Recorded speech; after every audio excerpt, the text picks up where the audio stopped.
Welcome to the Protagonist Pub. My name is Tammy, and this is where characters gather. I have finished 4 books in the last week. I have 2 DNFs to talk about, so I thought I would throw everybody off and talk about what I read.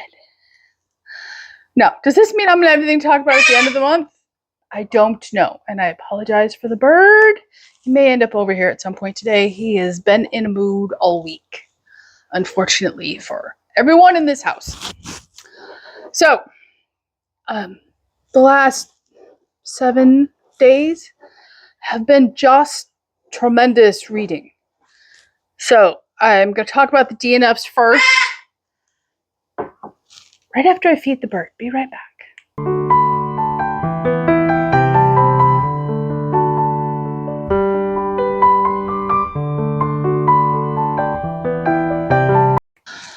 Alright, I gave him some peanuts. We will see how those hold him. He's just been very fussy of late, so we shall see. Okay, so the first DNF is The Battle of Linguist Mages by Scott Moto. This was a Dave 25 and 25 book, and this was a purchase from Book Outlet in 2023. I made it 3 pages. Not 3 chapters, not even the first chapter. I made it 3 pages. I play video games.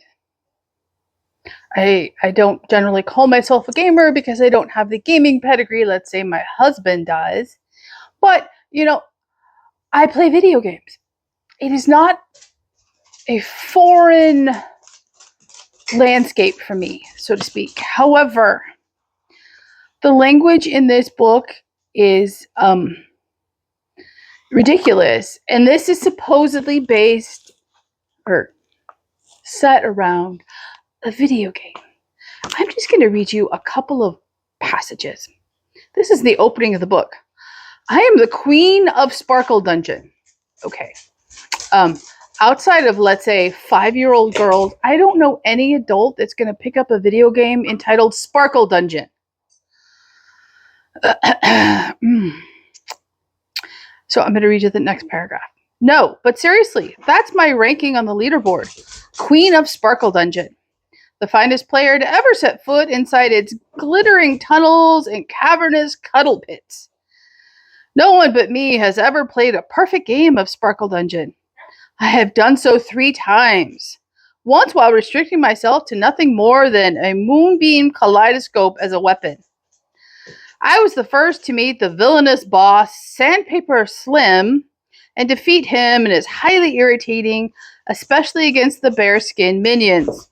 To this day, no one has ever finished Sparkle Dungeon 3 Mirror Ball and Chain faster than me.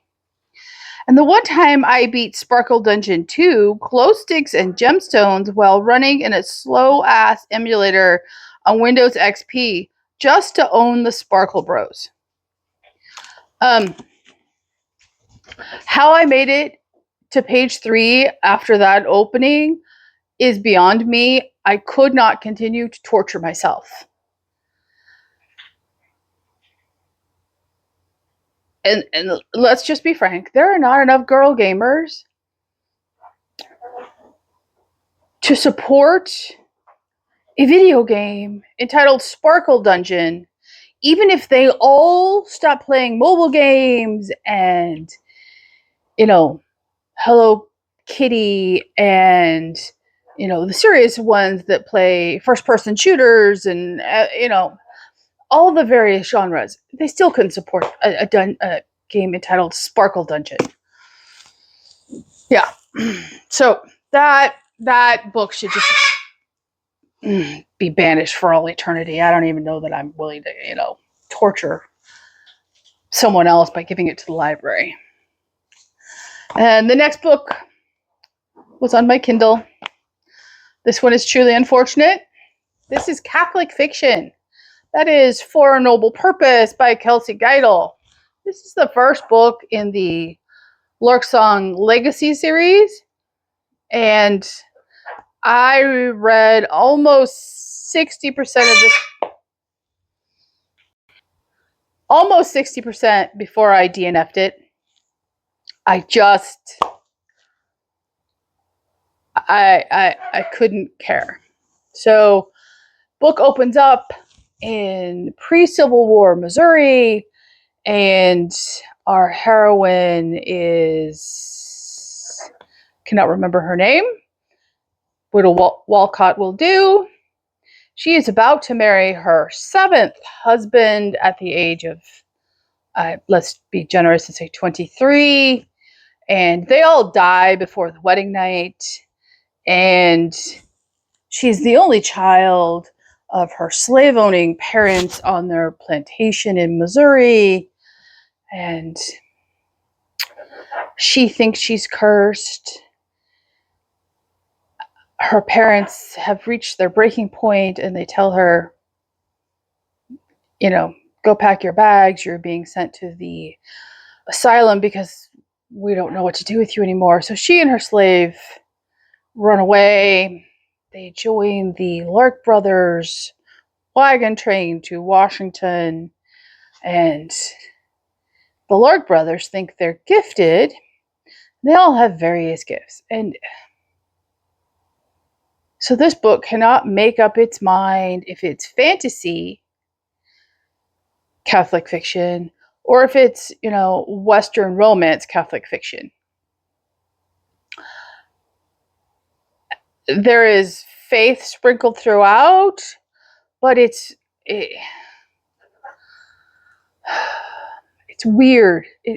I don't have a better description. It's weird. The heroine is convinced that she is cursed by God or her first dead fiance that she can't let go of. Our male hero is convinced that he and his 3 brothers all have various gifts that, manifest themselves differently. And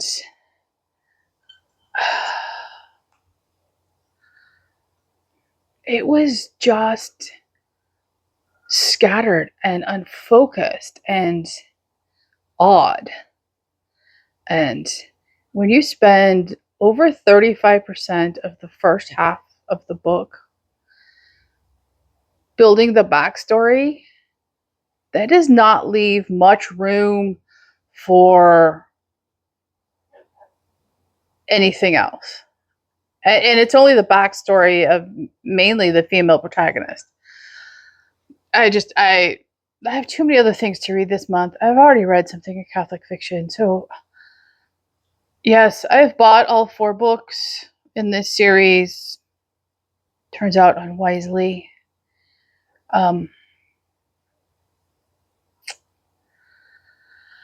Yeah. Somebody else may have a great time with it. It just wasn't for me. So, okay. Now that we're done with the DNFs,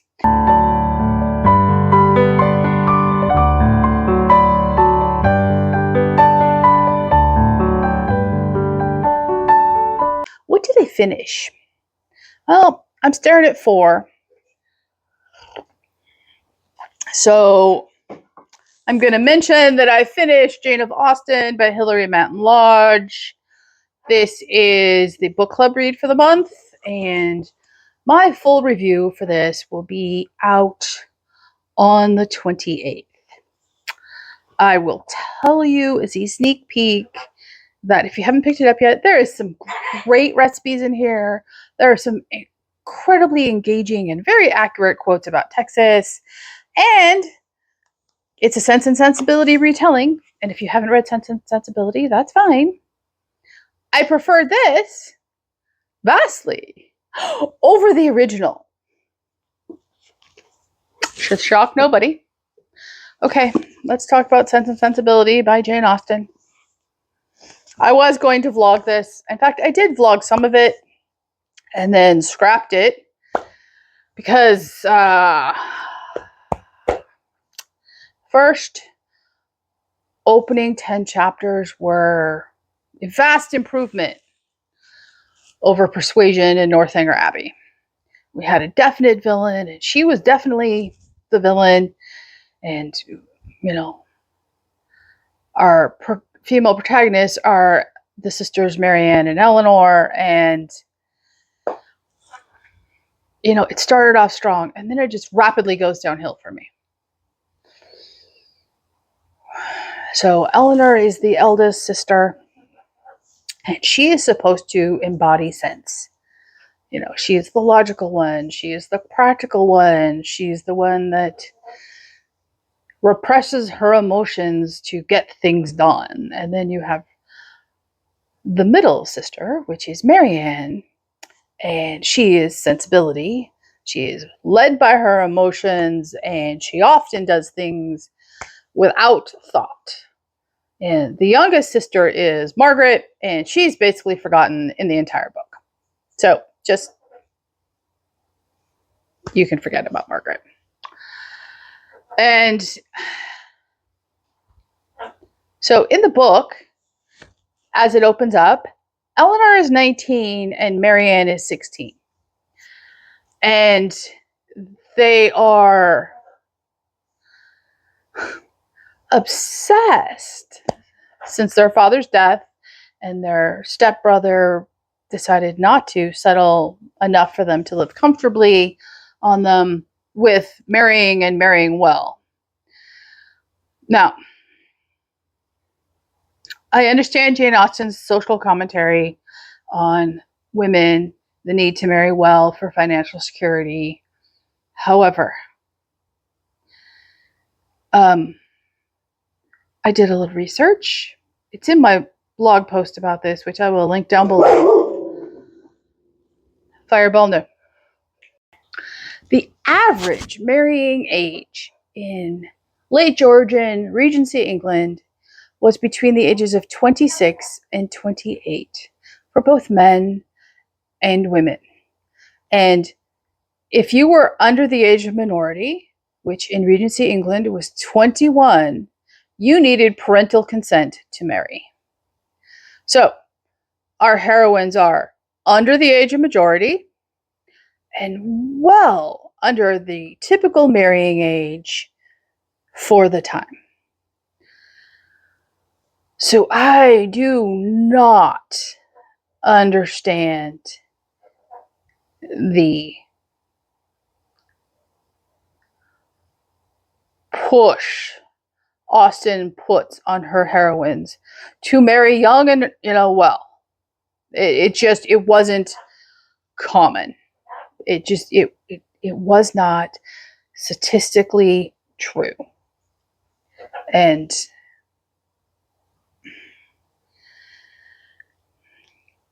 then you get to the whole issue that I honestly believe Jane Austen was a misandrist. She did not like men. She writes them poorly. They undergo very little, if any, character development in the course of a story. They often appear out of nowhere at the end to rescue our heroines and marry them. And they all lived happily ever after. Henry Tilney does it in Northanger Abbey. Captain Wentworth does it in Persuasion. And in Sense and Sensibility, Colonel Brandon and Edward Ferrars do it for the Dashwood sisters. Never mind that Edward Ferrars, who Eleanor is secretly in love with and has been for a very long time, is and has been for the last 4 years secretly engaged to another woman. And when she's presented with this knowledge that she cannot deny, she twists it because Edward really loves her and not this other woman. And Marianne, who, does not use her head in the slightest, falls in love with a rake and behaves completely inappropriately for the era, for good manners, and just does things that would have gotten her ostracized from society. I'm not saying she slept around. I'm saying she conducted herself poorly. And when he ends up marrying someone else for her money, She is devastated. She's 16. Let's be generous and say she's 17 at the point of this devastation.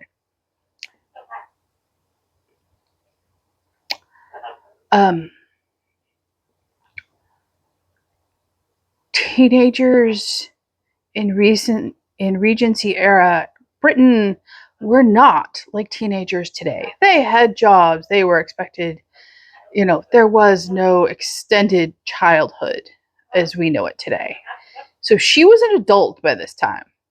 And she had zero control over her emotions, her ability to feel things, her ability to reason. She was ridiculous. And she ends up marrying Colonel Brandon later in the book, who is 35. That's right. He's more than double her age, and that's okay.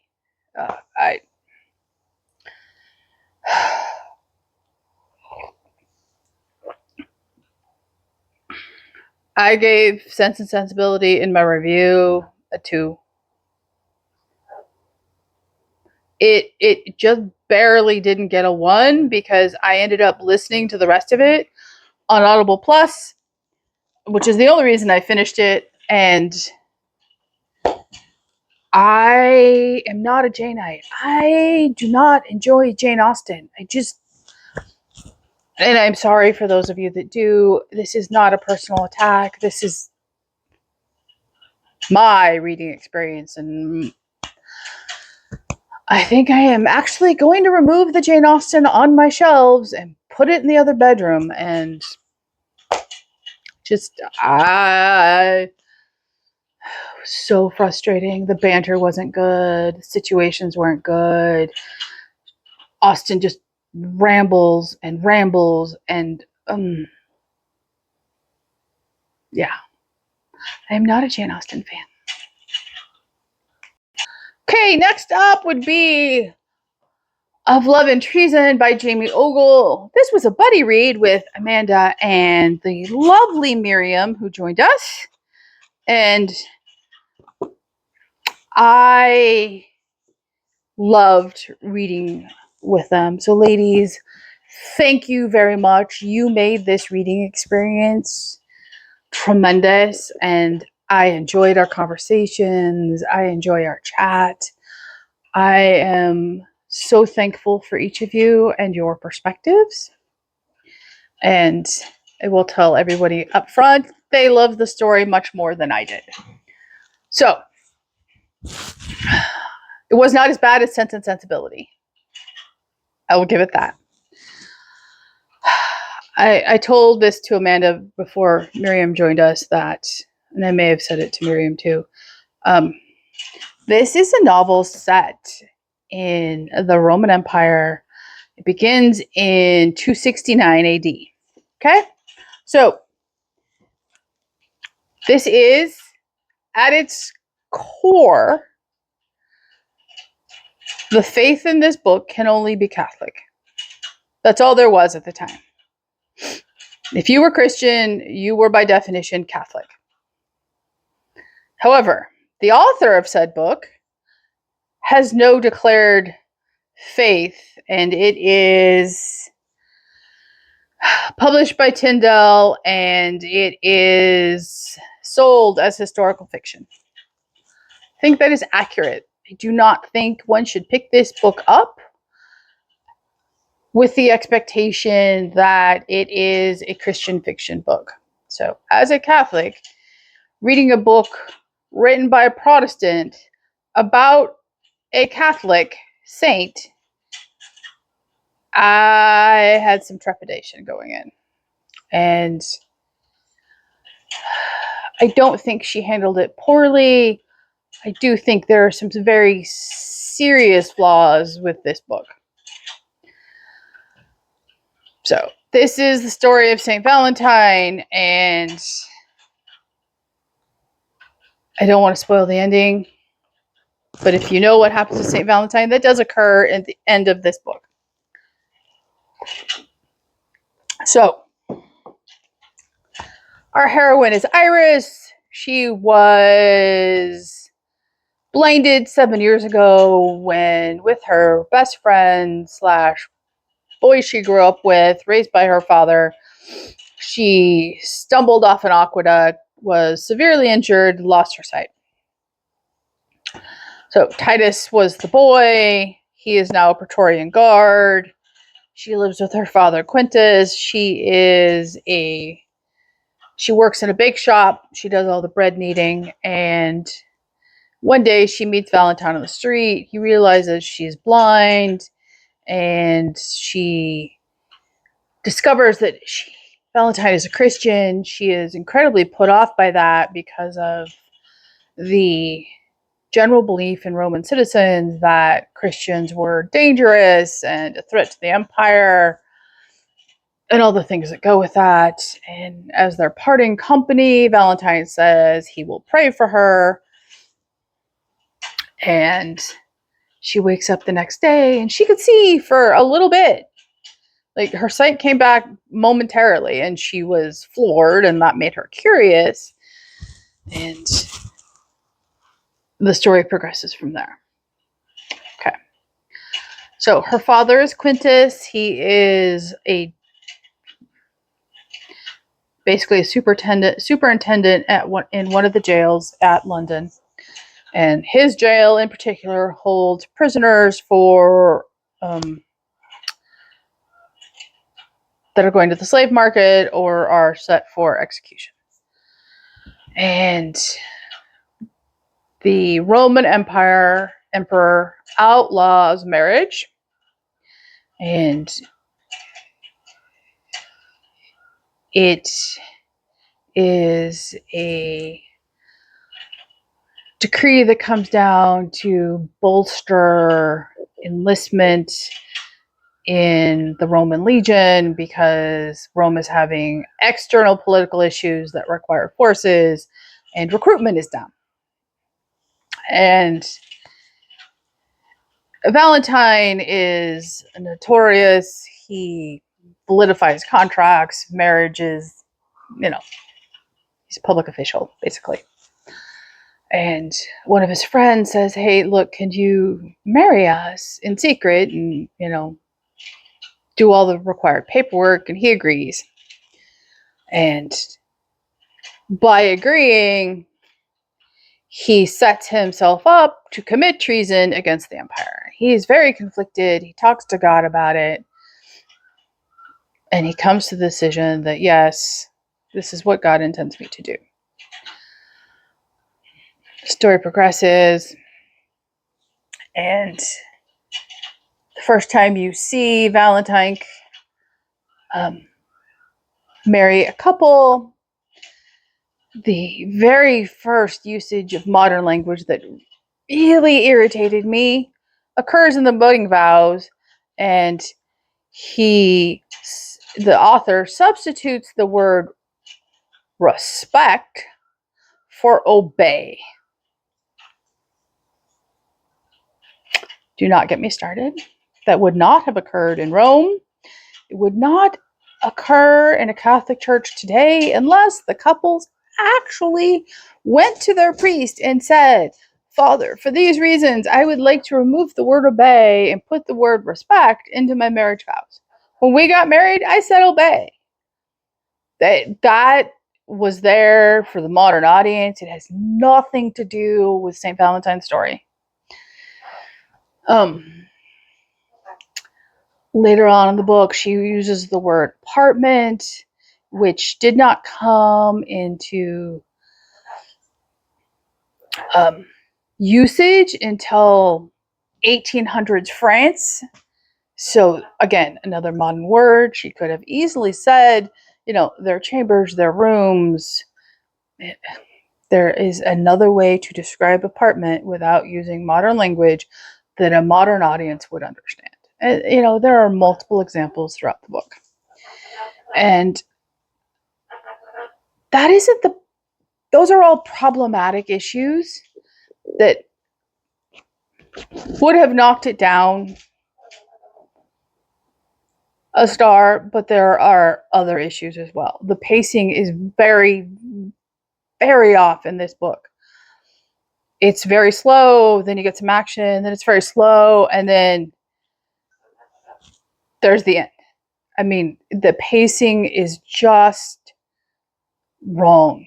It is horrible, to be honest. And there are 2 romances in the book,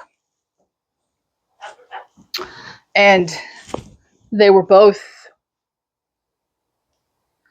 weird. So the first one takes place between Iris's father and Valentine's aunt who raised him.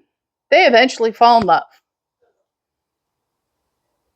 It all happens off page for the most part, and it's just odd. And then there's the romance between Iris and Valentine, and again, it's just weird. It doesn't work. It took away from the ultimate ending of the story, and it served no purpose. It served no purpose. And then there's the whole salvation storyline. So eventually Iris does regain her sight through, prayer and Valentine's intercession. And the moment it happens, Quintus is there, Valentine is in jail. It happens when he's a prisoner under Quintus's care. Quintus converts. He has seen the light. Quintus, who has gone so deeply in debt, he and Iris are in danger of being sold off to pay their debts. He has made every possible offering, gone to every possible augur and seer in Rome to restore Iris's eyesight, and none of the pagan gods respond, and he has altars in their house, and the man truly believes that Christians are dangerous, that there is no such thing as a monotheistic God, that Valentine is, a Christian and therefore dangerous, and Iris should have nothing to do with him. But the moment God grants Iris her sight, this man who has absolutely no basis for belief, in fact, believes that Christians are dangerous in and of themselves, converts.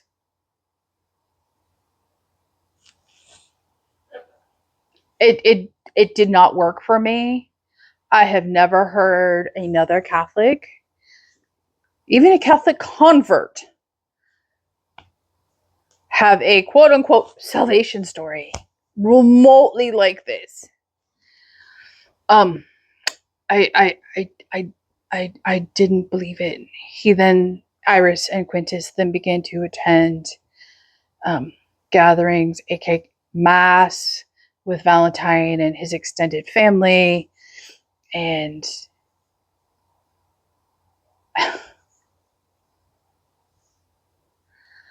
the whole Quintus storyline was just, it was bad.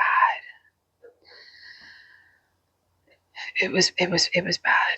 So eventually Valentine is arrested and sentenced to death because he is caught as the Cupid performing marriages around Rome, and word gets back to his extended family. Iris and Quintus are, staying with them at this point.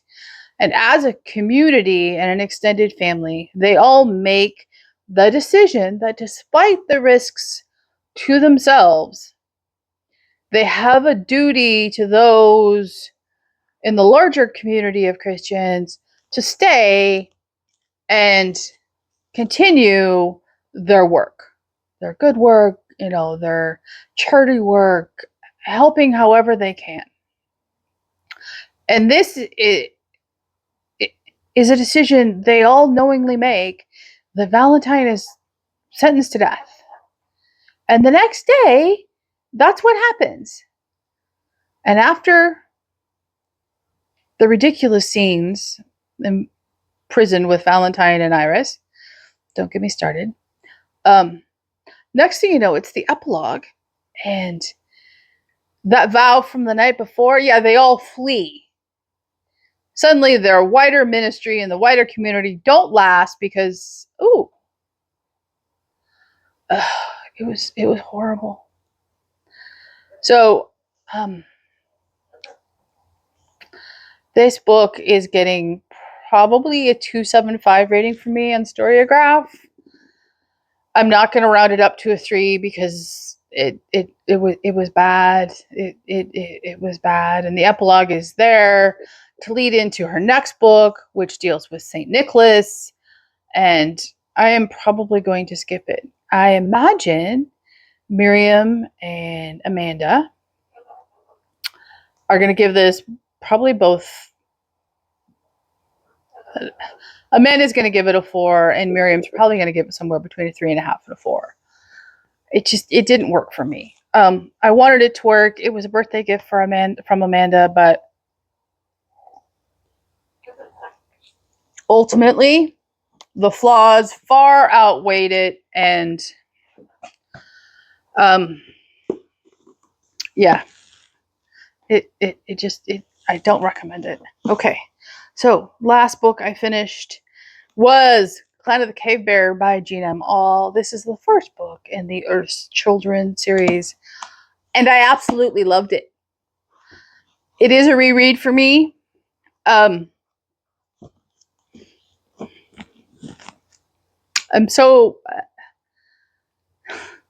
It was as good as I remembered it being.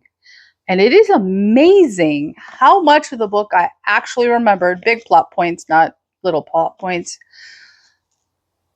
from when I read it 40 plus years ago when it came out. It's fantastic. So it is the first book in the series, obviously, and our heroine is Elia, and she, when the book opens up, is 5, and there is a giant earthquake in her area, and she is out playing, so she is not at home with, the rest of her tribe, and everyone she loves is consumed by the earthquake, and she is alone. So this terrified 5-year-old child just starts trekking away from the danger. And also affected by the earthquake was the Clan of Cave Bear, a Neanderthal tribe, who eventually stumble upon Alia, who has been attacked by a cave lion and survived, and she is on the shore of this river, and she is picked up by the medicine woman of the tribe named Isa, and thus begins the story. So she is adopted into the tribe very reluctantly because she is, quote unquote, one of the others. She is, pale, smooth skin, blonde hair, blue eyes. She cries easily. Neanderthals don't cry. They are, squat, hairy. You know what a Neanderthal looks like. And she's vocal when she's found. She has the gift of language. She doesn't understand that Neanderthals communicated via hand signals, much like ASL today. I think that would be the best analogy. And it leads to all kinds of issues. Now, that's the setup. I don't want to say more because it will spoil the story. Do I think this book is for everyone? No. So there is religion in this story, but it is of the shamanistic variety. If that will offend you, you should not pick this up. There are definitely scenes in this book, and probably in the rest of the series, that will be difficult for you if you find challenging situations impossible to read. Women become women much earlier in the age cycle. Concept of childhood and teenagehood and marriageable age as you understand it as a modern human do not apply, remotely do not apply. And so if the concept of an 11-year-old giving birth is offensive, don't pick up this book. However,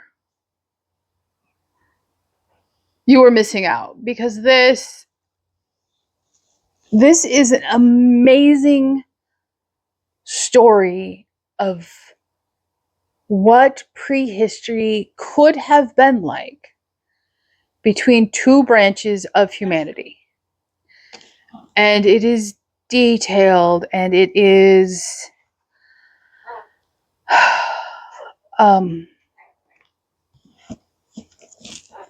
beautiful, and the relationships, that are formed, and the trauma and the choices she makes, and her ability, Elia's ability to think differently than the rest of the community that adopted her is very evident. And you begin to understand why the two branches of humanity diverged. And I am picking up book 2 next month. It is part of the, Dave's 25 and 25. I'm so looking forward to it.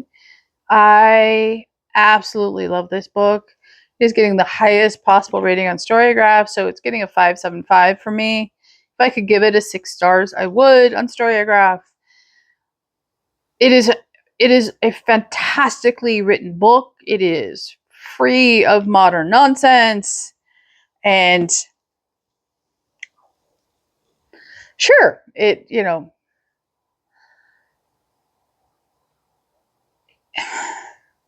not even, I was going to say it has modern language in it, but it's not modern language in the sense of modern language being egregious, like in of love or love and treason. So yeah, there's some of that there, but it's nothing. It is bad overall. I had to contain myself not to start book 2 as soon as I put this down, and yeah, I highly, highly recommend it. So, what am I reading? Well,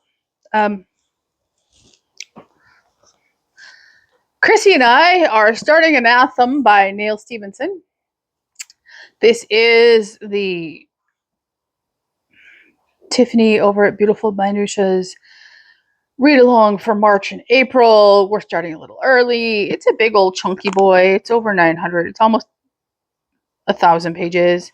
So Chrissy and I are starting this now. So we're going to buddy read this, and it takes us however long it takes us to read it. So I'm going to start it today. We'll see how far I get. Don't know, but we'll see how far I get. And I need to read Anne of Avonlea. This one's a little shorter. I just need to sit down and plow through some chapters. I also need to read The Shadow Sister today. So I have my reading cut out for me. And last up, must read for February is Counterfeit Faith by Crystal Cadell. I have started this. I'm having trouble focusing. I've also not felt good the last couple days, and that could have had something to do with it. So it's only a little over 300 pages, so this should not be a difficult read for me. So, and that is some chunky stuff. If I get time, Seeds of Doubt by Ralph McInerney. This is a Father Dowling mystery. It's Catholic fiction, and I'm definitely in the mood for this. So, yeah. Okay. That was today's surprise video. I have more than enough books if I get through them all to talk about at the end of the month. So that will be the next wrap up. And leave a comment down below. Let me know what you're reading. Let me know what I'm missing out on. Leave a comment down below. Like and subscribe. And the grumbling dogs and I will see you next time here at the Protagonist Pub.